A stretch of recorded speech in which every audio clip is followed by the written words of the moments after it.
अब हम आपको हमारे देश के उन मंदिरों की तस्वीर दिखाना चाहते हैं जहां नए साल के मौके पर पैर रखने की आज जगह नहीं है। वर्ष 2025 की पहली तारीख पर भारत के लोगों ने मंदिरों में हिंदू देवी देवताओं के दर्शन करने का एक नया रिकॉर्ड बना दिया है। आज अयोध्या के राम मंदिर में 5 लाख से ज्यादा लोगों ने दर्शन किए। काशी विश्वनाथ मंदिर में 7 लाख, उज्जैन के महाकाल मंदिर में 6 लाख, आंध्र प्रदेश के श्री तिरुपति मंदिर में 4 लाख, उड़ीसा के श्री जगन्नाथपुरी मंदिर में 5 लाख और हरिद्वार में गंगा के घाटों पर 3 लाख लोग स्नान करने के लिए आज पहुंचे हैं। देश भर के मंदिरों में आई ये भीड़ क्या बताती है? 2 बातें बताती है। पहली बात, भारत के लोग नए साल पर सिर्फ पार्टी ही नहीं करते बल्कि तीर्थ यात्रा भी करते हैं, भगवान को भी याद करते हैं, या आप ये भी कह सकते हैं कि पिछली रात को पार्टी करते हैं और अगले दिन भगवान के सामने नतमस्तक होते हैं। दूसरी बात, लोगों में ऐसा विश्वास है कि अगर वो नए साल की शुरुआत भगवान के आशीर्वाद से करेंगे तो पूरा साल उनके लिए शुभ रहेगा। हम लोगों की इस भावना का पूरा सम्मान करते हैं, होना भी यही चाहिए। लेकिन क्या आपको पता है कि जिन देवी देवताओं का दर्शन लेकर ये तमाम लोग नए साल के लिए आशीर्वाद मांग रहे हैं, उन देवी देवताओं के लिए आज नया साल है ही नहीं। सनातन धर्म में तारीखों की गणना जिस कैलेंडर के हिसाब से होती है उसे विक्रम संवत कैलेंडर कहते हैं और इसके मुताबिक सनातन धर्म में नया साल 30 मार्च 2025 को शुरू होगा, जब चैत्र महीने के शुक्ल पक्ष की पहली तिथि होगी।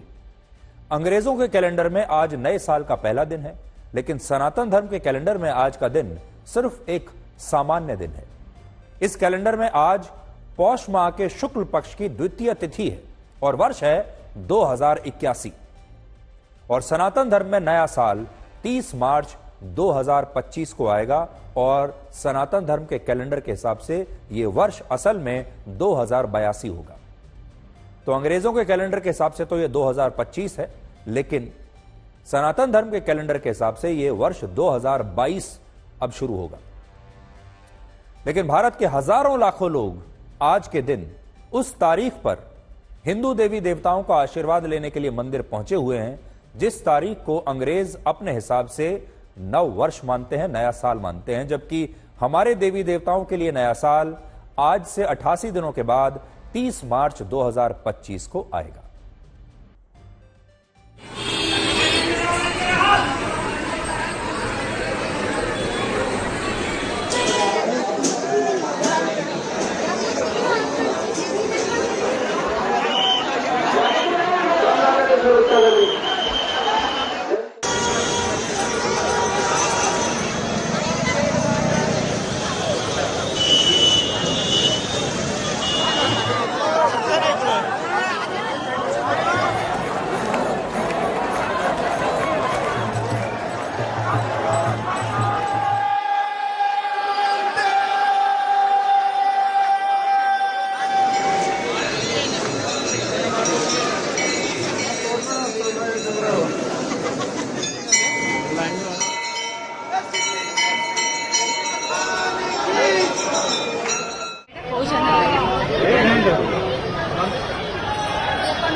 नव वर्ष पर एक बड़ी मशहूर कविता है जिसका शीर्षक है ये नव वर्ष हमें स्वीकार नहीं। और ये कविता आज जब हम रिसर्च कर रहे थे इसके बारे में ये मुझे मिली और ये कविता मुझे इतनी पसंद आई कि आज मैं आप सबके लिए इसे पढ़ना चाहता हूं और आपको भी कुछ देर के लिए इस कविता के एक एक शब्द को आपको बहुत ध्यान से आपको सुनना होगा। जरा ध्यान से सुनिएगा कि इस कविता में नव वर्ष के त्योहार को लेकर क्या कहा गया है। अब सुनिए आप, ये नव वर्ष हमें स्वीकार नहीं, ये नव वर्ष हमें स्वीकार नहीं है, अपना ये त्योहार नहीं है, अपनी ये तो रीत नहीं है, अपना ये व्यवहार नहीं। धरा ठिठुरती है सर्दी से, आकाश में कोहरा गहरा है, बाग बाजारों की सरहद पर सर्द हवा का पहरा है। सूना है प्रकृति का आंगन, कुछ रंग नहीं, उमंग नहीं, हर कोई है घर में दुबका हुआ, नव वर्ष का ये कोई ढंग नहीं। चंद मास अभी इंतजार करो, निज मन में तनिक विचार करो, नए साल नया कुछ हो तो सही, क्यों नकल में सारी अकल बही। उल्लास मंद है जनमन का, आई है अभी बहार नहीं, ये नव वर्ष हमें स्वीकार नहीं, है अपना ये त्योहार नहीं। ये धुंध कुहासा छटने दो, रातों का राज्य सिमटने दो, प्रकृति का रूप निखरने दो, फागुन का रंग बिखरने दो। प्रकृति दुल्हन का रूप धार, जब स्नेह सुधा बरसाएगी, शस्य श्यामला धरती माता, घर घर खुशहाली लाएगी। तब चैत्र शुक्ल की प्रथम तिथि नव वर्ष मनाया जाएगा, आर्यावर्त की पुण्य भूमि पर जय गान सुनाया जाएगा। युक्ति प्रमाण से स्वयं सिद्ध, नव वर्ष हमारा हो प्रसिद्ध, आर्यों की कीर्ति सदा सदा, नव वर्ष चैत्र शुक्ल प्रतिपदा। अनमोल विरासत के धनिकों को चाहिए कोई उधार नहीं, ये नव वर्ष हमें स्वीकार नहीं, है अपना ये त्योहार नहीं, है अपनी ये तो रीत नहीं, है अपना ये त्योहार नहीं। तो हमारा जो नव वर्ष है वो भी बस आने ही वाला है, थोड़ा सा इंतजार कीजिए। और हिंदू धर्म के हिसाब से, सनातन धर्म के हिसाब से जब नव वर्ष शुरू होगा तो उस दिन हम देखते हैं कि भारत के लोग क्या वैसे ही उस नव वर्ष को भी मनाएंगे जैसा उन्होंने कल रात को मनाया। अब हम आपको अयोध्या लेकर चलते हैं, भगवान श्री राम की नगरी।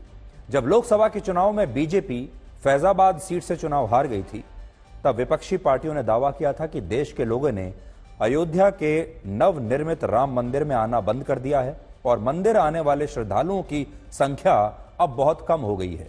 लेकिन आज ही नए साल के मौके पर ये आंकड़े आए हैं कि अयोध्या के राम मंदिर ने भीड़ के मामले में ताजमहल को भी पीछे छोड़ दिया है।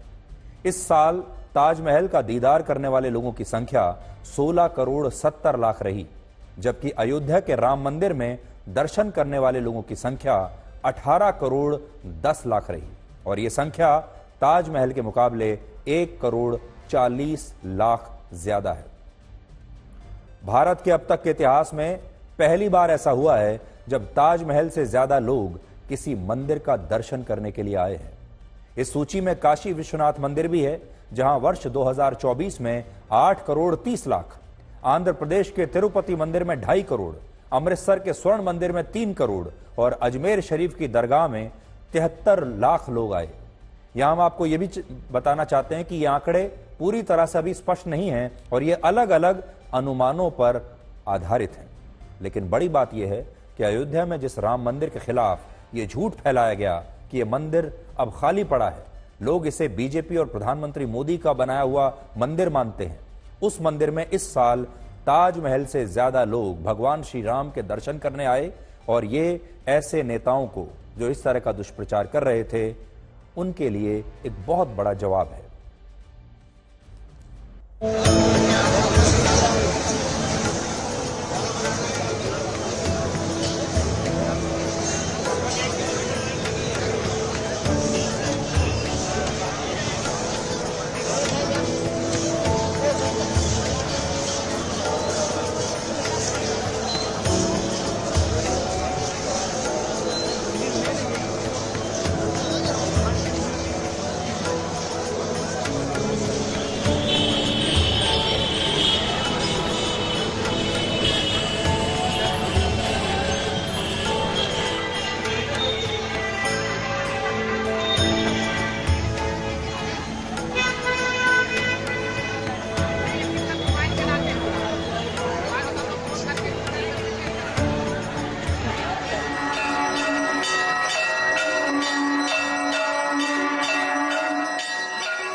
हमारे देश में नए साल के मौके पर यह बताने की परंपरा रही है कि सिडनी के ओपेरा हाउस, न्यूयॉर्क के टाइम स्क्वायर या दुबई के बुर्ज खलीफा पर नए साल का किस तरह से स्वागत किया गया। लेकिन लगातार दूसरे साल ऐसा हुआ है जब दुनिया के मीडिया में इस बात की चर्चा हो रही है कि भारत में नए साल का स्वागत अलग अलग स्थानों पर गंगा आरती के साथ हुआ है। सोचिए कितनी बड़ी बात है कि जब दुनिया ने रात के अंधेरे में नए साल का जश्न मनाया, तब भारत में नए साल का स्वागत सुबह सूर्य की पहली किरणों के साथ हुआ और गंगा नदी के तट पर हजारों दिए प्रज्वलित किए गए। इससे भी यह पता चलता है कि सनातन धर्म सबसे ज्यादा सहनशील है, जो दूसरी संस्कृतियों के साथ सहज रहता है, उन्हें अपनाता है और उनके साथ बहुत ही आसानी के साथ घुल मिल जाता है।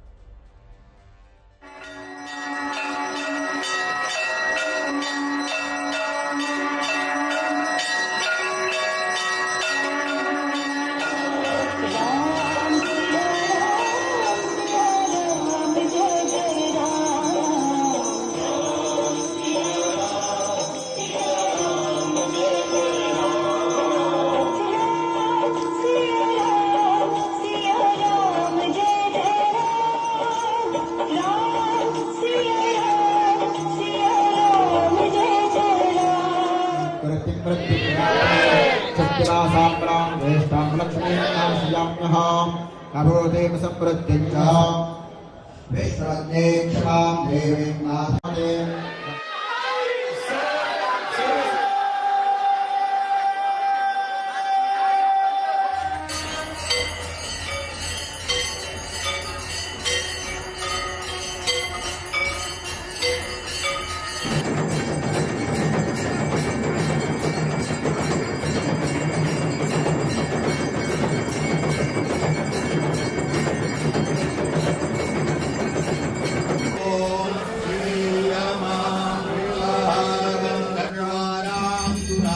Ram